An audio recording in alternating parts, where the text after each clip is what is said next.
আমবাৰী অঞ্চলত প্ৰথমবাৰৰ বাবে এগৰাকী ছোৱালীয়ে CRPFত চাকৰি পাইছে।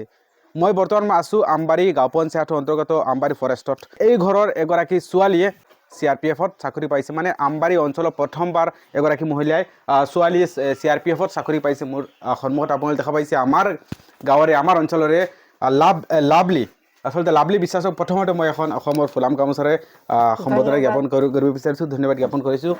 আৰু বিশেষকৈ এয়া আপোনাক দেখাব পাৰিছে লাভলীৰ দেউতাক, আৰু ইয়াতে বহি আছে লাভলী, আৰু বৰ্তমান মই আছোঁ লাভলীৰ ঘৰতে।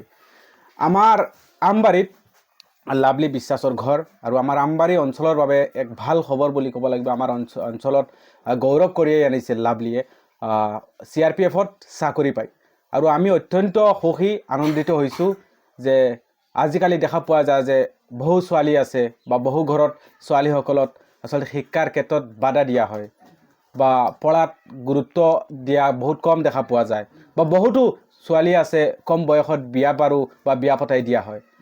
কিয়নো আজি এতিয়া প্ৰায় 22 বছৰ বয়সত লাভলীয়ে CRPFত চাকৰি পাবলৈ সক্ষম হৈছে। প্ৰথমতে তোমাক ধন্যবাদ জ্ঞাপন কৰিছোঁ। আচলতে চাকৰি পাই অনুভৱ কেনেকুৱা, ফিল কেনেকুৱা হৈছে? বহুত ভাল লাগি আছে, আৰু সকলোৱে মানে এটা প্ৰাউড ফিল কৰি আছে, মা দেউতা সকলেও। আৰু আগতে কৈছিলে যে মানুহে কৈছিলে এইজনী ছোৱালী আৰু কি কৰিব পাৰিবনো, তেনেকুৱা কৈছিল মানুহে।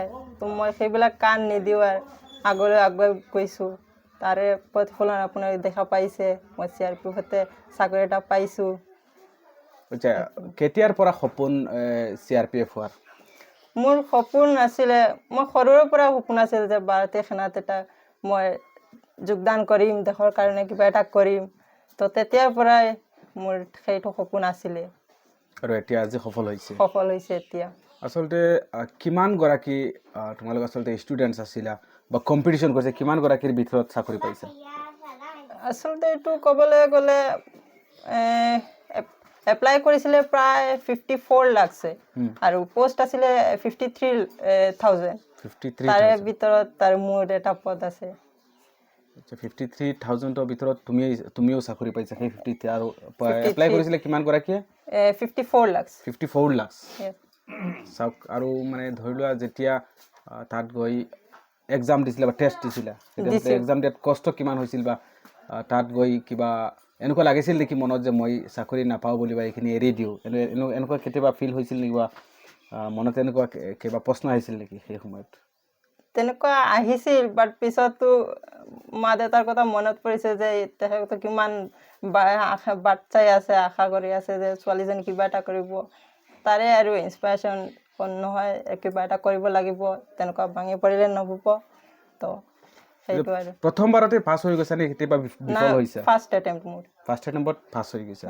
আচ্ছা, যেতিয়া আমাৰ আচলতে আমি গাঁৱলীয়া পৰিৱেশত থাকোঁ, গাঁৱত কেতিয়াবা দিনত হওক বা ৰাতি হওক দৌৰিবলগীয়া হয় বা ক'ৰবাত যাবলৈ হয়, আচলতে সেইখিনি ট্ৰেইনিং দিব লাগে গাঁৱতে। সেই সময়ত কিবা বিসংগতি হৈছিল নেকি, বা মনত তেনেকুৱা অনুভৱ হৈছিল নেকি, বা কোনোবা মানুহে বেয়া পাইছিল নেকি, বা কিবা কৈছিল নেকি সেই সময়ত? আচলতে আমি যিহেতু গাঁৱলীয়া মানুহ, আমি কৈছে মানুহে পিছফালে কৈ থাকি আছিল, আৰু মই সেইখিনি কাণ দিয়া নাছিলোঁ। শুনিছোঁ আৰু তেনেকুৱা কৈছে যে এজন ছোৱালী কিনো কৰিব, তেনেকুৱা কৰিব নাপায়, ছোৱালী মানুহে ইমান বুজাব নাপায়। তো মই আৰু সেইখিনি কাণ নিদিলোঁ। মই অকলে আছিলোঁ, অঞ্চলত ৰানিং কৰিছিলোঁ অকলে, আৰু কোনো নাছিল মোৰ পাৰ্টনাৰ যে লগত যাওঁ। ৰাতি 3টা বজাত 3:30 বজাত গৈছোঁ, মই অকলে ৰানিং কৰিছোঁ, সেইখিনি আৰু। আচ্ছা, আমাৰ অঞ্চলত বা গোটেই অসমতেই হওক, যিসকল ছোৱালীয়ে আচলতে জীৱনক লৈ বহুত হতাশাতগ্ৰস্ত হয় বা ভোগে, বা কি কৰিব বা কিবা কৰিব পাৰিব নেকি, সেইসকল ছোৱালী বা তোমাৰ ভণ্টিসকলক আচলতে কি ক'বা? সেইটো কৰিব পাৰিব, কিয় নোৱাৰিব? আমিতো মানুহ, সকলো মানুহে চালে কি নকৰিব নোৱাৰে, সকলো কৰিব পাৰিব। এইটো আৰু নিজৰ ভিতৰৰ আৰু ইচ্ছা শক্তি জাগিলেহে সেইটো কৰিব পাৰিব। তো সেইখিনি ভয় কৰিব নালাগে, আৰু নিজৰ যিটো এইম আছে, গ'ল আছে, সেইটো ফ'কাছ কৰি সেইটো পূৰণ কৰিবলৈ চেষ্টা কৰা, তেনে এদিন সফল হ'ব পাৰিবা। আৰু মানুহৰ কথা কাণ নিদিবা, মানুহে তেনেকুৱা কথা ক'বই, সেইখিনি কাণ নিদিবা। সেইখিনি নিশ্চয় ধন্যবাদ জ্ঞাপন কৰিছোঁ। আচলতে ভাল লাগি আছে, আমাৰ গাঁৱৰ এগৰাকী ছোৱালী লাভলী বিশ্বাস, তাই আজি CRPFত চাকৰি পাইছে, আৰু সমগ্ৰ অঞ্চলবাসী খুবেই আনন্দিত। আৰু আমাৰ অঞ্চলৰ বাবে গৌৰৱ কঢ়িয়াই আনিছে লাভলী বিশ্বাসে। আৰু আমাৰ লগতে আছে লাভলীৰ দেউতাক আৰু তেখেতৰ পৰা কিছু কথা জানিব বিচাৰিম। আচলতে চাচা, আজকে আপনার অনুভব কিলা আপনার মেয়ে আজকে আমি খুব আনন্দিত, মানে আমি আজি খুব আনন্দিত হৈছোঁ। আমাৰ ছোৱালীজনী এই অঞ্চলৰ ভিতৰত আমাৰ অসম মানে আমাৰ আমবাৰী পঞ্চায়ত নহয়, আজি আমি 24টা পঞ্চায়তৰ ভিতৰত বিন্নাখান্দি আঞ্চলিক পঞ্চায়তৰ ভিতৰত আমি এজনী ছোৱালী আমি পাইছোঁ।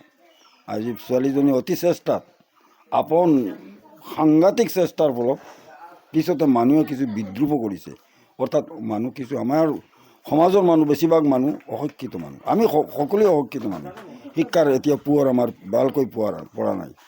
এতিয়া আমি কৈছোঁ, সকলোকে কৈছোঁ, নিজৰ ছোৱালী হওক ল'ৰা হওক আগবাঢ়ি দিয়ক, শিক্ষা দীক্ষাৰ কাৰণে আপ্ৰাণ চেষ্টা কৰক, তেতিয়া সকলোৱে সফল হ'ব। আমাৰ ছোৱালী নহয়, প্ৰত্যেকজন ঘৰৰ ছোৱালী সফল হৈ এই দেশক আগুৱাই লৈ যাবলৈ, এই অসমক, এই ভাৰতক আগুৱাই লৈ যাবলৈ চেষ্টা কৰিব।